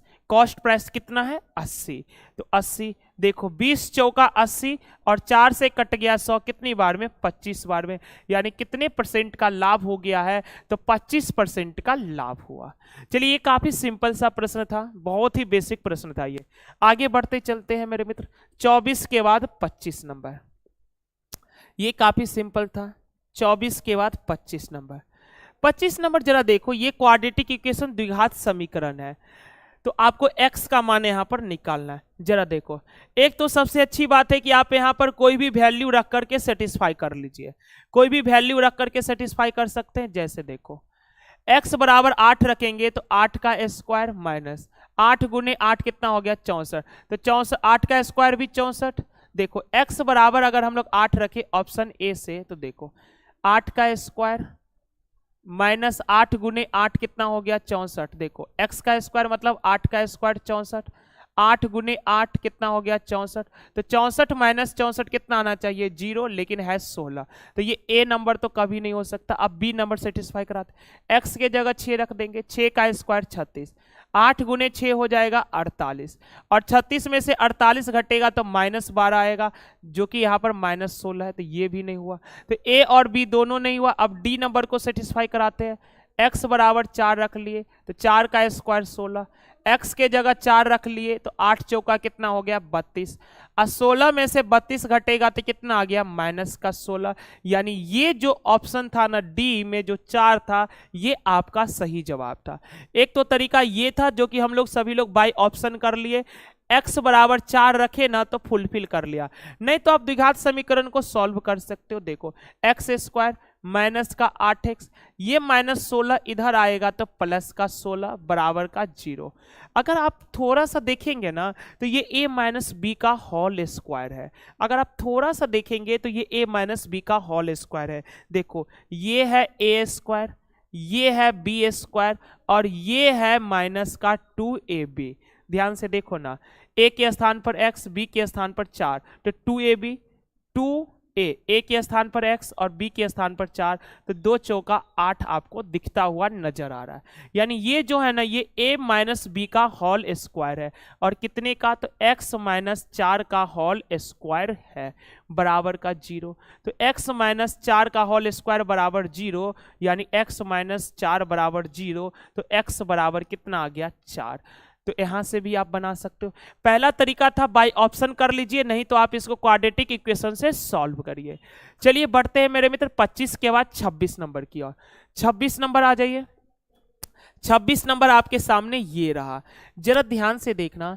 एक व्यक्ति की प्रति माह की आय और बचत का अनुपात, एक व्यक्ति की प्रति माह की आय और बचत का जो अनुपात है वह 7:5 है। यानी प्रति माह आय और बचत, आय और बचत का जो रेशियो है वह कितना है 7:5 है। फिर आगे देखना, यदि वह 72,000 रुपया प्रति वर्ष खर्च करता है। देखो 7 रुपया कमाया, जिसमें से 5 रुपया बचा लिया, तो ये खर्च कितना रुपया किया 2 रुपया। 7 रुपया कमाया, जिसमें से 5 रुपया बचा लिया, तो खर्च कितना रुपया किया है 2 रुपया, खर्च किया है 2 रुपया। तो वह 72,000 रुपया प्रति वर्ष खर्च करता है, तो उसकी मासिक आय बताइए। देखो आय जो पूछा है ना वह मासिक में पूछा है, जो आय पूछा है वह मासिक में पूछा है, लेकिन खर्चा जो दिया गया वह ईयर में दिया गया है। तो बताओ ना, एक साल में अगर 72,000 खर्च करता है तो एक साल में होते हैं 12 महीना, 12 से डिवाइड कर दिए, 12 छक्के 72, यानी प्रति महीना वह 6,000 खर्च करता है। प्रति महीना वह 6,000 खर्च करता है, लेकिन रेशियो में कितना खर्च करता है 2। प्रति महीना वह 6,000 खर्च करता है, लेकिन रेशियो में खर्च करता है 2। तो ये 6,000 का जो मान है वह कितने रेशियो का है 2 रेशियो का। आपसे पूछना चाह रहा है मासिक आय, और मासिक आय कितना है इसका 7। तो ये 6,000 जो था वह 2 रेशियो का मान था, आपको आय निकालना है मतलब 7 रेशियो का मान। तो जरा ध्यान से देखने का प्रयास करो, काट लेते हैं, 2 से कट जाएगा 3,000 बार में, और 3,000 सत्ते कितना हो जाएगा 21,000, जो कि ऑप्शन नंबर बी है। 21,000 इस प्रश्न का एकदम सही जवाब है। चलिए इस प्रश्न का सही जवाब देने वाले कितने सारे लोग हैं जरा देखें तो। आपके पढ़ाने का टेक्निक अच्छा है, चलिए धन्यवाद। चलिए रिलेशन भारती, अपडेट, सच तक और रिलेशन आर्मी, इतने सारे स्टिकर क्यों भेज देते हो एक ही बार में। Love you sir, love you मेरे भाई। चलिए कंपाउंड इंटरेस्ट वाला सवाल गलत है गुना, कंपाउंड इंटरेस्ट वाला सवाल गलत है गुना। कंपाउंड इंटरेस्ट वाला सवाल गलत है, कौन सी बात करते हो आप। देखो एक धनराशि साधारण ब्याज पर, साधारण ब्याज है यहाँ 4 वर्ष में 2 गुना, 4 वर्ष में अगर 2 गुना हुआ तो 1 का ब्याज मिला 4 वर्ष में, तो यह धनराशि 4 गुनी होगी यानी 3 का ब्याज होगा यानी 12 वर्ष। आप गलत सोच रहे हो, यहाँ एकदम सही चल रहे हैं हम सभी लोग, आप कंफ्यूज कर रहे हो। एक बार बाद में बनाना, आप अच्छे से क्लियर हो जाएगा आपका। आप कंफ्यूज कर रहे हो, कोई बात नहीं है विकास राज, एक बार आप सही से बाद में देखना। आ जाइए 27 नंबर क्वेश्चन देख लेते हैं। 27 नंबर एक फॉर्मूला बेस्ड प्रश्न है जो कि आप सभी लोग जानते होंगे। देखो, एक शतरंज टूर्नामेंट में 8 खिलाड़ियों में से प्रत्येक खिलाड़ी दूसरे खिलाड़ी के साथ केवल एक बार खेलता है। एक शतरंज टूर्नामेंट का आयोजन हो रहा है, 8 खिलाड़ियों में से प्रत्येक खिलाड़ी जो है ना दूसरे खिलाड़ी के साथ केवल और केवल एक बार खेलता है। तो पूछना चाह रहा है टूर्नामेंट के दौरान कितने मैच खेले गए। इस टाइप का एक और प्रश्न है, किसी पार्टी में इतने व्यक्ति है तो सभी व्यक्ति अगर एक एक बार हाथ मिलाता है तो कुल कितने बार हाथ मिलेंगे, हैंडशेक वाला प्रश्न बनता है। उसी के जैसा ये भी है, 8 व्यक्ति है और प्रत्येक व्यक्ति दूसरे व्यक्ति से केवल एक बार मैच खेलता है, तो कुल मैच कितने हो जाएंगे। तो कुल मैच कितने हो जाएंगे आप लोग जानते होंगे, इसका फॉर्मूला क्या होता है, n इंटू n माइनस 1 बट्टे का 2 रख देते हैं। n का मान है 8, तो 8 गुने 8 माइनस 1 यानी 7 बट्टे का 2, 2 से काट लेंगे 8 को 4 बार में, तो 4 सत्ते कितना 28, यानी कितने मैच खेले जाएंगे, तो 28 मैच खेले जाएंगे, टोटल 28 मैच खेले जाएंगे। चलते हैं मेरे मित्र 27 नंबर। इस टाइप में भी पूछे जाते हैं, हैंडशेक वाले में भी पूछे जाते हैं, पार्टी सब में हाथ नहीं मिलाता है एक दूसरे से, तो वहां भी यही फॉर्मूला यूज होता है, n इंटू n माइनस 1 बट्टे का 2। चलिए 27 के बाद बढ़ जाते हैं 28 नंबर की ओर। ये रहा आपके सामने 28 नंबर। 28 नंबर जरा ध्यान से देखना, 28 नंबर देखो, एक पिता तथा उसकी पुत्री की वर्तमान आयु का योग है 48 वर्ष। एक पिता और उसकी पुत्री की वर्तमान आयु का योग है 48 वर्ष, यानी एक पिता की और एक पुत्री की, एक पिता और पुत्री की वर्तमान आयु का योग कितना है 48 वर्ष है, 48 वर्ष है।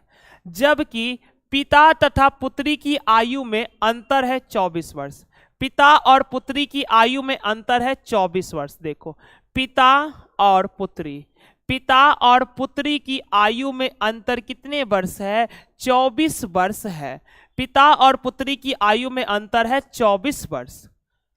तो अब आप यहां पर देखो, दो चीज दिया कि पिता और पुत्री की आयु का योग 48 है, पिता और पुत्री की आयु का अंतर अगर 24 है, तो आप यहां से पिता और पुत्री की आयु निकाल सकते हो। आइए ना जरा ध्यान से देखो, निकाल लेते हैं। आइए ध्यान से देखना, पुत्री से एक पुत्री कट गया, पॉजिटिव से निगेटिव, तो पिता पिता कितना हो गया 2 गुने पिता, 2 गुने पिता। तो जरा देखो ना 48 प्लस 24 कितना 72, 2 से गया 36 बार में, यानी पता चल गया पिताजी की उम्र कितना है 36। अगर पिताजी की उम्र 36 है तो आप यहां से पुत्री का भी उम्र निकाल सकते हैं, आप यहां से पुत्री का भी उम्र निकाल सकते हैं। बताओ पिता अगर 36 होंगे तो 36 में क्या जोड़िएगा कि 48 बन जाएंगे, तो 36 में 12 जोड़ेंगे तो 48 बन जाएंगे, 36 में 12 जोड़ेंगे तो 48 बन जाएंगे। यानी आपको यहां से देखो पिता 36 है तो 36 में अगर हम लोग 12 जोड़ेंगे तो 48 बनेगा, यानी यहां से पुत्री की भी आयु आपको पता चल गया 12 साल। तो आपसे पूछा है, आगे दिया गया है, देखो पिता की आयु जो है ना पुत्री की आयु की 3 गुनी है, पिता की जो आयु है, पिता की जो आयु है वो पुत्री की आयु का 3 गुना, और यहां पर 3 गुना है भी। चलिए इस लाइन का कोई मतलब ही नहीं था, बेफालतू का दिया है। तो 5 वर्ष बाद पिता की आयु, वर्तमान में पिताजी तो है 36 साल का, वर्तमान में पिताजी है 36 साल का, तो 5 वर्ष बाद कितने हो जाएंगे, 36 प्लस 5 कितना 41। वर्तमान में 36 के है तो 5 साल कितना, 5 साल बाद कितने हो जाएंगे, 36 प्लस 5 कितना 41 के हो जाएंगे। चलिए देखते हैं इस प्रश्न का जवाब कितने सारे लोगों ने सही सही जवाब दिया है। चलिए चलिए सभी लोगों का सही सही जवाब है। चलिए जितने सारे लोग न्यू आए थे एक बार अपने अपने वीडियो को लाइक शेयर जरूर कर दीजिएगा अपने सभी मित्रों के बीच। चलिए लाइक शेयर और जरूर किया करिएगा आप सभी लोग अपने अपने ग्रुप में। चलिए 36 नहीं होगा, 36 तो पिताजी का वर्तमान एज है, वर्तमान एज पूछता तब 36 वर्ष होता, 5 वर्ष बाद का पूछा इसीलिए 36 प्लस 5 हो गए 41। आगे बढ़ते हैं, जरा इस क्वेश्चन की ओर आ जाइए। देखो, दो संख्याओं का जो अंतर है ना वह 16 है। दो संख्याओं का जो अंतर है मेरे मित्र वह 16 है। दो संख्याओं का जो अंतर है वह 16 है। तो जरा देखो, दो संख्याओं का अंतर 16 है। ये रहा दो संख्याओं का अंतर है 16। फिर आगे पढ़ते हैं, उनके योग का 1/5, यानी इनके योग का, जरा देखो ना, इनके योग, दो संख्याओं का अंतर 16 है और इनका योग, संख्याओं का योग मतलब हो गया x प्लस वाई। इनके योग का 1/5, तो योग का 1/5, योग का 1/5 जो है ना कितना है 12। दो संख्याओं का अंतर 16 है और उनका योग मतलब x प्लस वाई। इनके योग का 1/5, 1/5 कितना है 12 है। तो देखो x प्लस वाई बराबर 12 पंचे कितना हो जाएगा 60, यानी x प्लस वाई बराबर मिल गया कितना 60। x प्लस वाई बराबर कितना मिल गया आपको 60। तो आपको निकालना है छोटी संख्या। तो जरा ध्यान से देखोगे ना, तो देखो यहां से y से y कट गया यानी 2x। 2x बराबर कितना हो गया 60 प्लस 16 कितना हो गया 76। तो x बराबर हो गया 2 से कट गया 38, प्लस y से माइनस y कट गया x plus x 2x, 60 plus 16 76। तो x बराबर कितना हो गया 38, 2 से कट गया, x बराबर 38 हो गया। आपसे पूछा छोटी संख्या। देखो, दो संख्या में से एक संख्या तो 38 है, तो यहां से दूसरी संख्या आप लोग निकाल सकते हो y का मान। देखो, दोनों संख्याओं का योग 60 है और 60 में से अगर हम 38 को घटा देंगे, 60 में से अगर हम 38 को घटा देंगे तो कितना आ जाएगा 22, यानी एक संख्या 38 तो दूसरी संख्या 22 है। आपसे पूछी गई है छोटी संख्या, छोटी संख्या होगा मतलब कितना 22, छोटी संख्या आपका हो गया 22। तो इस प्रश्न का जो सही आंसर था वह आपका 22 था। 29 नंबर का जो सही आंसर था मेरे मित्र वह आपका 22 नंबर है। चलते हैं मेरे मित्र 29 के बाद 30 नंबर की ओर। 30 नंबर आपके सामने ये रहा, 30 नंबर आपके सामने ये रहा। 30 नंबर आज का आखिरी प्रश्न है। 30 नंबर आज का आखिरी प्रश्न है, यानी कि 8 दिसंबर 2018 के सेकेंड शिफ्ट में टोटल 30 क्वेश्चन मैथ के पूछे गए। टोटल 30 क्वेश्चन मैथ के पूछे गए। हर शिफ्ट में डिफरेंट करते रहता है। जैसे याद करिएगा, पिछला शिफ्ट में, फर्स्ट शिफ्ट में 28 को मैथ पूछा था और 40 ही रीजनिंग पूछा था, लेकिन इस शिफ्ट में 30 को मैथ पूछा है और रीजनिंग कितने पूछे हैं जरा देख करके हम आपको बता देते हैं कि इस शिफ्ट में रीजनिंग टोटल पूछा गया है 70 है, यानी 40 रीजनिंग पूछे गए।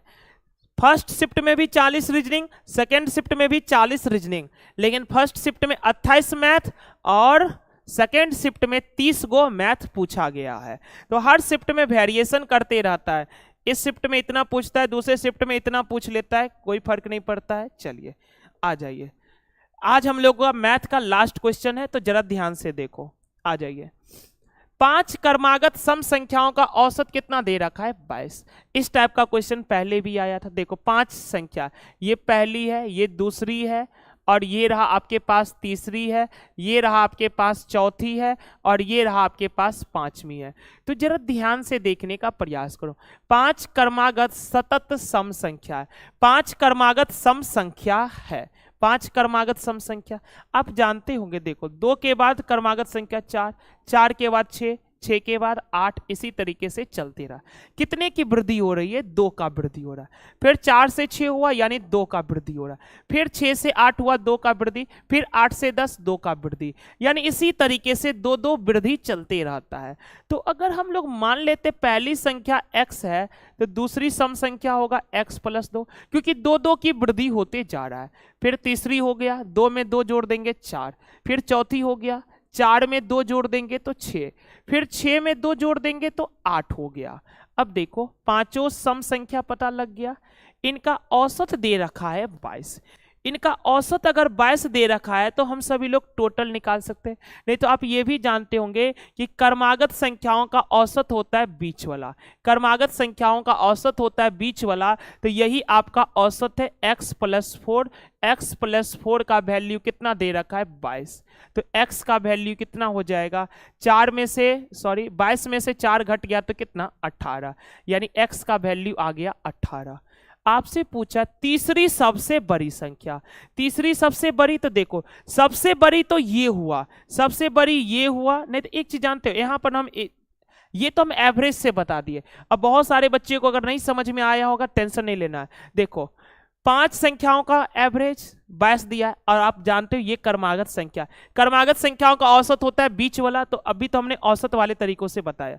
अगर आप औसत वाला से नहीं ना बना पाए तो आप टोटल वाले तरीकों से भी बना सकते हैं। चलो टोटल वाले तरीकों से देख लो, टोटल जोड़िएगा तो देखो x x x कितना 5x, इधर देखो 8 6 14 4 18 2 20, टोटल हो गया इधर 5x प्लस 20। लेकिन देखो औसत अगर 22 है तो कितने संख्या आपके पास 5 गो, तो 22 पंचे कितना हो गया 110, 110 टोटल है बराबर, टोटल है तो 5x बराबर 110 में 20 घट गया तो 90, तो x बराबर कितना आ जाएगा, 5 से 90 कट गया 18 बार में, तो x का वैल्यू 18 आ गया। आपको निकालना है तीसरी सबसे बड़ी संख्या, तो बताइए सबसे बड़ी तो ये रहा, फिर दूसरी सबसे बड़ी ये रहा, और तीसरी सबसे बड़ी ये रहा। अब सबसे बड़ी पूछ रहा है तो आपको नीचे से चलना पड़ेगा, क्योंकि सबसे बड़ी ये है, ये दूसरा सबसे बड़ा, ये तीसरा सबसे बड़ा, तो इसका मान कितना 18 प्लस 4 कितना हो जाएगा 22, यानी इस प्रश्न का आंसर आ गया 22। इसी के साथ हम सभी लोग 30 क्वेश्चन सॉल्व कर चुके हैं। अब 30 नंबर क्वेश्चन का कितने सारे लोगों ने सही जवाब दिया है जरा मैं देख तो लूं एक बार। हाँ, ब्यूटी भारद्वाज ठाकुर की तरफ से, परिवार की ओर से प्रणाम, राधे राधे राधे कृष्णा, दरभंगा जिला। चलिए सभी लोगों का धन्यवाद है, शुक्रिया अदा है। चलिए चलिए देखिए मेरे मित्र, आज हम सभी लोग 8 दिसंबर 2018 के सेकेंड शिफ्ट के सारे मैथ क्वेश्चन का डिस्कस कर चुके थे। सेकेंड शिफ्ट में टोटल 30 क्वेश्चन मैथ के आए थे। आज हम सभी लोग 30 के 30 मैथ के क्वेश्चन को डिस्कस कर चुके हैं। अब 31 से जो है ना आपके पास रीजनिंग का क्वेश्चन है, 31 से रीजनिंग का क्वेश्चन है। तो रीजनिंग का क्वेश्चन हम सभी लोग कल के दिन यानी 7:30 बजे हम सभी लोग कल डिस्कस करेंगे सारे रीजनिंग के प्रश्न को। एक दिन मैथ एक दिन रीजनिंग करते हैं।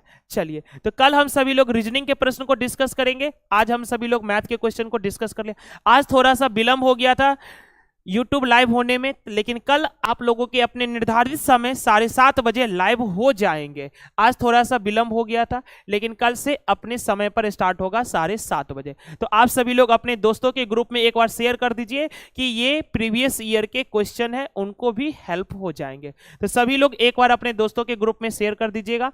धन्यवाद सभी लोगों का। हम सभी लोग कल फिर मिलेंगे 7:30 बजे रीजनिंग के साथ सेकेंड शिफ्ट के।